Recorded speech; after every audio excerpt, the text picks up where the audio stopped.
भैया के गाना बना दिलक रिकॉर्ड, बस असही चपले रह लोग, दबा के शेयर कर, दबा के व्यू दो। जब से यूट्यूब आयल भाई कहीं ना कहीं तांडव मचा रहा बा। शाम हो गई मने कहल जाए तो रात हो गई, लेकिन गाना ऐसा मैंने सुनामी लेके चल रहा बा। बुझात हो के एकरा ना आगे ना पीछे कोई ना आई, जे आई हुए फेंका जी। भाई पवन सिंह फैन तो बड़न सा ना होके तो लाइक के आउ तन दबा के लाइक करो लोग, हमार वीडियो के शेयर करो, पवन सिंह के गाना के लाइक करो, कमेंट करो, शेयर करो। ये कम से कम एक दिन में 20 मिलियन जाए चाहिए ऐसा गाना बा। हालांकि गाना तो चल रहा बा, बड़ा बढ़िया गाना, बहुत खतरनाक गाना बा। जय हाली सुनल जाए उतने कम कहल जाए। गाना कहीं ना कहीं यूट्यूब पर आग लगा रहा बा अभी ले।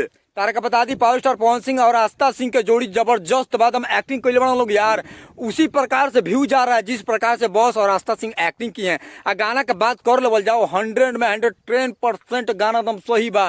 ये गाना 200 मिलियन बहुत जल्द चली, बहुत जल्द 200 मिलियन जाए वाला। तारा के बता दी गाना महाराज सुन के हम दिन भर देखले बनी, अभी रात हो गई। गाना कहीं ना कहीं प्रिंस प्रियदर्शी जी को धन्यवाद है, नंबर 1 गाना लिखे बने। गाना आपने पवन भैया को दिया। हमारा हमनी के वीडियो पे गाना आइल, तारा के बता दी जो उनका नायक फिल्म से गाना आई रहा हमनी के काट के ले रही जा। हम कहनी कि भैया अगर आपको कोई राइटर गाना देता है तो आप उसको पढ़िए, लिखिए, समझिए, तब गाइए। काहे कि ऑडियंस का डिमांड है भाई, आपको श्रोता भगवान मानती है, तो भगवान को गलत गाना थोड़ी ना दीजिएगा। तो भैया हमारे बात माने उसके लिए दिल से धन्यवाद। गाना अभी तक यूट्यूब पर तांडव मचा रहा बा, तांडव मान गए यार। पावर स्टार पवन सिंह के फैन के चपले रह लोग भैया सही, हमनी के वीडियो के चाप के शेयर करो। हाँ तार लोग बार बार रिपीट हम कइला। फेसबुक पेज पर देखा तला हमारे वीडियो के, फेसबुक पेज के फॉलो करो, वीडियो के शेयर करो। एगो शेयर देबे तो अनिका हौसला बुलंद होला। और सही जाके वीडियो देखला के बाद एगो कमेंट छोड़ियो आ जाके पवन सिंह के वीडियो के दबा के लाइक कर लोग, शेयर करो, कमेंट करो, ओकरा के टॉप म्यूजिक जाम करो।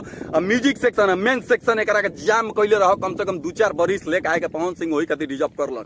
हालांकि पवन सिंह के फैन अभी एक्टिव नहीं कौन, तारा के बता दी पवन सिंह के फैन अभी एक्टिव नहीं कौन, तब गाना हतना तांडव मचा रहा बा। कहीं जे एक्टिव हो जीतन तो टी सीरीज हमार भोजपुरी के पोस्टर आउट करत करत मिजाज खराब हो जीत 10 मिलियन 20 मिलियन 30 मिलियन। तो तारा के बता दी औसनी पवन सिंह में काहे कि हमनी के सुबह उठनी आजा देखनी आजा 36-37 मिनट में 7-8 लाख व्यू है। 36 लाख तो तू उठला देर से ना मुकनिया 3 मिनट में देखनिया 3 मिनट में 2.5 लाख व्यू क्रॉस व्यू रहे। हाँ तो हम 35-36 मिनट देखनी है कि 6-7 लाख व्यू पार रहे, मतलब कि रियल टाइम व्यू, मतलब कि कह लेवल जाओ को मिलियन 1.5 मिलियन पार रहे। एकरे के कहल जाला पावर। गाना हमनी के सुबह से लेकर शाम तक हो गई, सुन लेनी जा। गाना कम से कम 73 बार सुन लेनी जा। गाना बहुत ही झकास बा, जितनी गाना के तारीफ कर जाओ उतने कम बा। बाकी गाना के और ज्यादा प्यार आशीर्वाद दो लोग, दबा के व्यू दो लोग, दम सही चपले रह लोग। मिलते नेक्स्ट वीडियो में।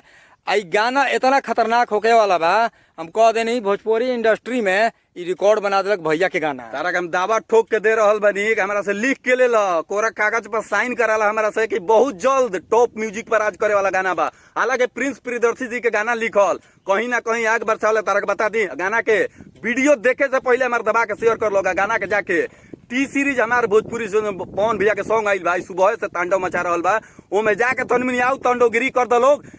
एकरा के कम से कम एक दिन में 20 मिलियन क्रॉस व्यू पहुंचावा लोग। अकाल एगो गाना नया आ रहा बा, पोस्टर तार लोग के देखे के मिली, चैता आई, लेकिन अगला वीडियो में बताइम जाए। मिलत नेक्स्ट वीडियो में।